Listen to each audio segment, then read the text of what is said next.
Hello champions. Good morning. कैसे हैं आप लोग? आई होप आप लोग अच्छे होंगे। First of all welcome to my YouTube channel SK education lab.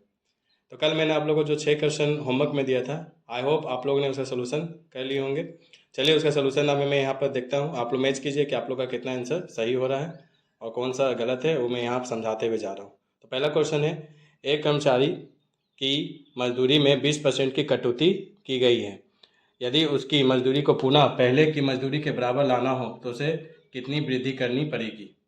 तो कल मैंने जो आपको फॉर्मूला बताया था, प्रतिशत अधिकता बराबर 100 इंटू प्रतिशत कमी बाई 100 माइनस प्रतिशत कमी होगा।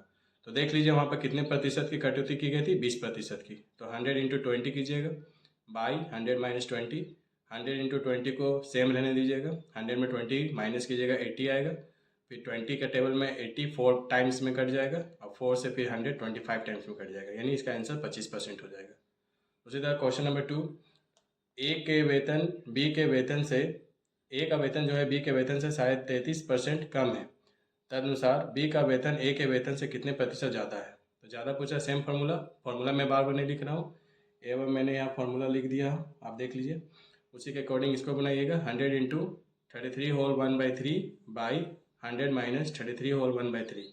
अब इसको जब आप सिंपल फॉर्म में कीजिएगा तो ये दोनों को मल्टीप्लाई किया जाता है। तो 33 को 3 से मल्टीप्लाई कीजिएगा 99 होगा, उसमें 1 प्लस कीजिएगा तो 100 हो जाएगा। तो आपको यहाँ 100/3 लिख देना है। सेम उसी तरह यहाँ भी 100/3 हो जाएगा। इसको 100 को 100 से गुना कीजिएगा तो 10,000 हो जाएगा बाई 3। उसी तरह 100 यहाँ एल्शियम 3 ले लीजिएगा, 3 को जब 100 से मल्टीप्लाई कीजिएगा तो 300 हो जाएगा और माइनस 100।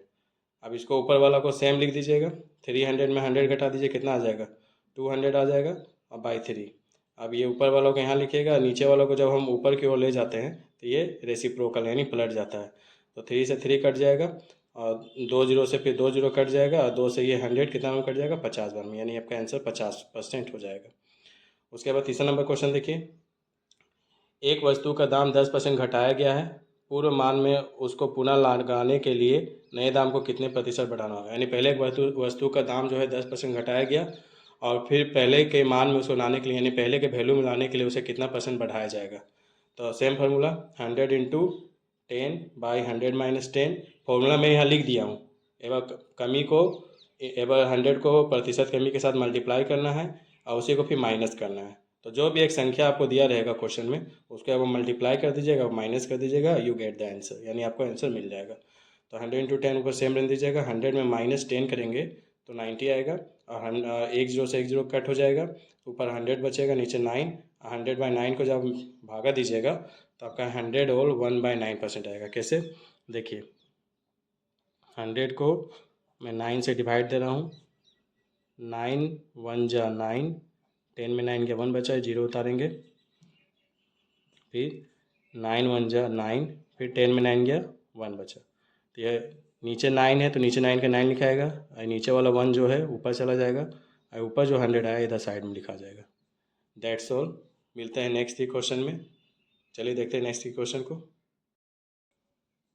तो ये रहा क्वेश्चन नंबर 4, एक वस्तु की कीमत 10% घटा दी जाती है, इसे मूल कीमत पर लाने के लिए नई कीमत में कितनी वृद्धि की जाएगी? यानी एक वस्तु का जो कोई वस्तु का जो कॉस्ट है पहले 10% घटा दी गई है, यानी कम कर दी गई है। अब उसे पुरानी कीमत में लाने के लिए, वापस ओरिजिनल कीमत में लाने के लिए उसमें कितने प्रतिशत वृद्धि की जाएगी? तो जो संख्या उसी को पकड़िए, यहाँ मैं फॉर्मूला लिख दिया हूँ। उसके बाद आपको क्या करना है, 100 इंटू प्रतिशत कमी लिखा हुआ है, तो कितने प्रतिशत की कमी की गई थी? 10। तो 100 इंटू 10 बाई 100 माइनस 10। 100 इंटू 10 को 100 इंटू 10 लिखिएगा, 100 में 10 माइनस करेंगे 90 आएगा। ऊपर 100, फिर 1 जीरो से 1 जीरो काट दीजिएगा तो 100 1 जा कितना हो जाएगा? 100 और नीचे 9। अब 100 को जब 9 से भागा दीजिएगा तो आपका 11 होल 1/9% आएगा। अभी जस्ट मैंने आपको बताया। क्वेश्चन नंबर 5 बोल रहा है, किसी वस्तु पर टैक्स 10% से कम कर दिया जाता है, यानी कोई वस्तु पर यानी कोई थिंग्स पर 10% का टैक्स पहले कम कर दिया जाता है। यदि आय आय मतलब इनकम यही बनी रही तो इस वस्तु का उपभोग कितने प्रतिशत बढ़ जाएगा? मतलब 10% टैक्स कर दिया, 10% टैक्स को कोई वस्तु पर कम कर दिया गया और कोई पर्सन का इनकम उतना ही है जितना पहले था, तो उसका कंज्यूमिंग यानी कंज्यूमिंग क्षमता जो है, यानी उपभोग करने की, उसको प्रयोग करने की जो क्षमता है वो तो बढ़ जाएगी। तो कितने प्रतिशत बढ़ जाएगी वही पूछा जा रहा है। तो 100 इंटू 10, जैसे कहने का मतलब है कि आप 100 रुपया में 1 kg चीनी खरीदते थे, अब चीनी का दाम 10 रुपये कम हो गया, तो 100 रुपया में आपको अब ज़्यादा चीनी ना मिलेगा, क्योंकि आपका दाम कम हो गया है। लेकिन आप उतने ही रुपया दे के अब चीनी खरीद रहे थे, आपको क्वांटिटी क्या होगा, चीनी का बढ़ जाएगा, यानी आपको आपकी जो है उपभोग करने की क्षमता क्या होगी, बढ़ जाएगी, कंज्यूम करने की क्षमता क्या हो जाएगी, बढ़ जाएगी। तो संख्या जो इस क्वेश्चन में संख्या क्या देख रहे हैं आप, 10 है, तो 10 को पकड़ना है, 100 इंटू 10, 100 - 10, सेम आंसर ऊपर वाला हो जाएगा। क्वेश्चन 6 में बोला है यदि ए की आय बी की आय से 40% कम है, तो बी की आय ए की आय से कितनी प्रतिशत अधिक होगी। पहले ए की आय बोला जा रहा है, बी की आय से 40% कम है, तो संख्या यहाँ पर करिए 40%। फिर पूछ रहा है बी की आय ए की आय से कितनी प्रतिशत अधिक होगी, तो 100 इंटू 40, 100 - 40, ऊपर सेम लिखिएगा। जल्दी से मल्टीप्लाई मत कीजिएगा, क्योंकि ऐसे क्वेश्चन लेंदी हो जाएगा सोल्व करने के लिए।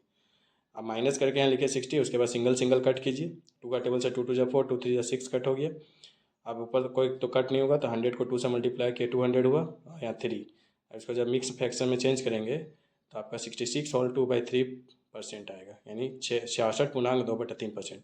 कैसे डिवाइड दिया थे यहाँ देखते हैं। तो यहाँ पर देखिए क्या है, 3 को आपको डिवाइड देना है 200 से, तो 3 6 जा 80, 2 बचा, 1 गया कैंसिल, इसे कैरी किया, 10 में 8 गया, 2 बचा, यहाँ 0 उतारे, फिर 3 6 जा 80, 0 में तो 8 सब्ट्रैक्ट नहीं होगा, माइनस नहीं होगा, तो इसे कैरी करेंगे, 10 हो जाएगा, 10 में 8 गया, तो यहाँ बचा 2, 1 गया तो कैंसिल। तो मैंने आपको बताया था कि जो नीचे रहेगा वो नीचे ही रहेगा, ये नीचे वाला 2 कहाँ चला जाएगा, ऊपर, और जो ऊपर आया वो साइड में लिखा जाएगा। ये मिक्स फ्रैक्शन में आपका चेंज हो गया। That's all. मैंने आपको जो 6 क्वेश्चन दिया था उसका मैंने सॉल्यूशन बता दिया। आप जज कर लीजिए कि आपका आंसर कितना, 6 में से कितना क्वेश्चन आपका सही हुआ है। चलिए अब मिलते हैं हम लोग नेक्स्ट वीक में टाइप्स 2 में, परसेंटेज का टाइप्स 2 आज हम पढ़ेंगे। चलिए देखते हैं।